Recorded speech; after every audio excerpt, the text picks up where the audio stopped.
भैया light of कर दीजिए।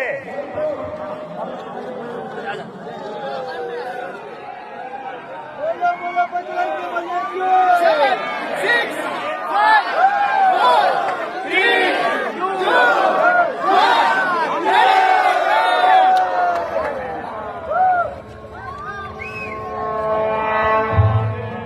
సర్వ మానవాళికి రక్షకుడు, మనకు కొండంత అండగా నిలిచేవాడు, మనసులో తలచిన వెంటనే గుండెల నిండా ధైర్యాన్ని నింపగలిగే మహాయోధుడు, అభయహస్తంతో ఎల్లవేళలా మనల్ని కాపాడే ఆ పవనపుత్రుడి ఇప్పుడు మనసారా స్తుతించుకుంటూ శ్రీ పంచముఖ ఆంజనేయ స్వామిగా అవతారమెత్తిన కథ దృశ్య రూపంలో తిలకిద్దాం రండి.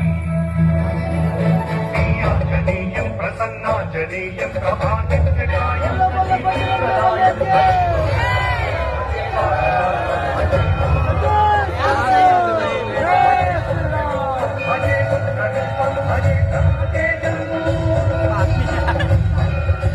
అది రామాయణ మహాయుద్ధం.